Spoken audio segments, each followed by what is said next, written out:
And just in December, we did together, Republicans and Democrats, refilm much of that disaster fund. And let's make sure that California has the resources without delay, and make sure that there is no planned politics, because if you trust what he says, he has already made it clear that he likes to pick and choose who it is that he wants to support. And that's something that I think members of Congress need to do a much better job about, is making sure that the money gets on the ground to the people who need it the most in the manner and the speed of it. Trump's at it again, folks. While California burns, our orange in chief is busy playing the blame game. But hold on to your fire hoses, because this time he's gone full bonkers. Before we move on, I'd like to ask you a small favor. If you appreciate this content, please take a second to like this video and subscribe to the channel. Over 98% of you watch the videos without subscribing. It costs you nothing, but it makes a huge difference to us. So did you click the subscribe button?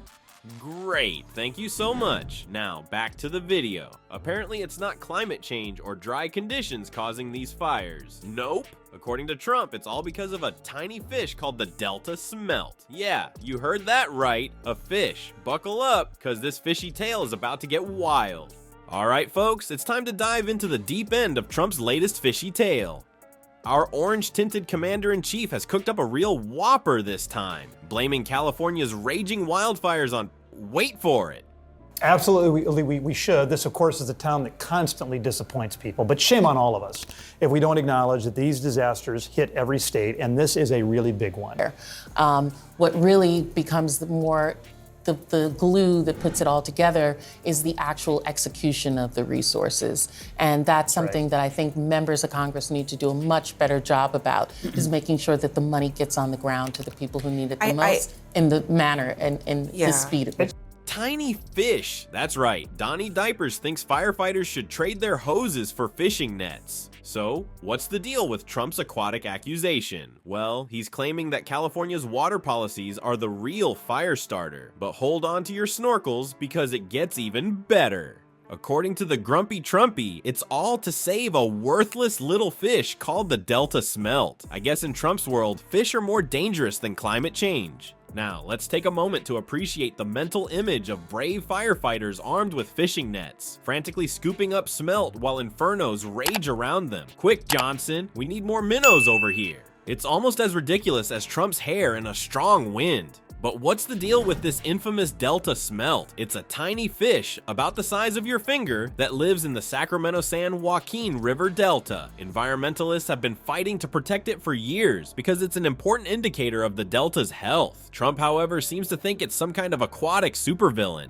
Our orange turd has a long history of blaming everything but climate change for these disasters. Remember when he suggested raking forests to prevent fires? Or when he threatened to cut off federal aid to California? It's like he's playing a game of pin the tail on anything but the obvious cause. And let's make sure that California has the resources without delay, and make sure that there is no planned politics, because if you trust what he says, he has already made it clear that he likes to pick and choose who it is that he wants to support. So my challenge, my charge to the newly elected Speaker of the House is, let's get a bill on the floor. Let's come together, just like we came together when it dealt with Georgia and North Carolina and Florida. We're gonna take care of our farmers. We're gonna take care of your water situation. But here's the kicker, folks. The truth is, Los Angeles gets most of its water from other sources, not affected by smelt protection at all. It's like accusing your neighbor's goldfish of flooding your basement when you live in a high-rise apartment. It just doesn't hold water, pun absolutely intended. So while Trump's fishing for excuses, let's take a moment to appreciate the real heroes, the firefighters risking their lives to battle these blazes. They're not worried about smelt, they're worried about saving homes, lives, and communities. Maybe if Trump spent less time tweeting and more time actually listening to experts, we'd be in better shape. Alright folks, while our tweeter-in-chief is busy blaming tiny fish for California's inferno, let's talk about what's really going down in LA. Spoiler alert, it's not a smelt-induced apocalypse. These fires are no joke, people. We're talking scorched earth, smoke-filled skies, and homes turning to ash faster than you can say climate change. But here's the kicker. While Trump's playing the blame game, real heroes are out there battling Mother Nature's fury. Our firefighters are facing some seriously nasty conditions. This is your territory, is the Congress going to fully fund what California needs in order to handle these fires, to recover from them if it's needed? Yeah, the only thing that I would say is that I would feel more comfortable if we decided to send additional resources to FEMA now, before he is sworn into office. And we'll force it down his throat. And we'll say, Gavin, if you don't do it, we're not giving you any of that fire money that we send you all the time for all the forest fires that you have. We're talking about winds so strong they could blow Trump's toupee all the way to Mexico, and vegetation drier than his sense of humor. These brave men and women are risking their lives, running into infernos that would make even the devil sweat. And trust me, they've got bigger fish to fry than Trump's imaginary smelt problem. Now, let's drop some science on you. Climate change isn't just a fancy term politicians throw around. It's turning California into a year-round barbecue, and not the good kind. These fires are getting meaner, bigger, and more frequent. It's like Mother Nature decided to crank up the heat and forgot to turn it off. But here's where it gets really interesting. Remember how our grumpy Trumpy was yapping about water shortages? Well, guess what? That's about as real as his natural tan. There's plenty of water to fight these fires. The real problem? It's not what's coming out of the hoses, it's what's coming out of the sky. Or rather, what's not coming out of the sky.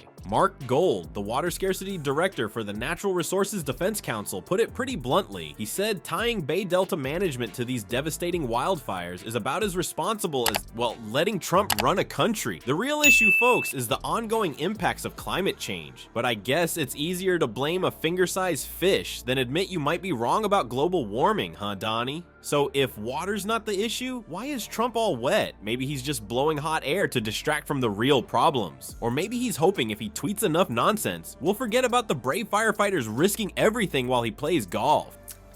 I mean, we spent historic amounts of money on Puerto Rico. Let me just play what President Trump said. This was just in October about actually fires in California. And just in December, we did together, Republicans and Democrats, refill much of that disaster fund. Well, folks, it looks like our favorite orange turd has managed to turn a real tragedy into a political circus. But while Trump's busy blaming tiny fish for California's inferno, the real heroes are out there risking their lives to save others. Instead of getting caught up in Donnie Diaper's fishy tales, why not support the brave firefighters who are actually making a difference? If you want to help, consider donating to organizations like the California Fire Foundation or the American Red Cross. They're the ones providing real support to firefighters and victims, not just hot air and lame excuses. So next time Grumpy Trumpy opens his mouth about fires, remember, the only thing he's good at putting out is ridiculous tweets. Maybe he should stick to what he knows best, like explaining why his hair looks like a golden retriever in a wind tunnel.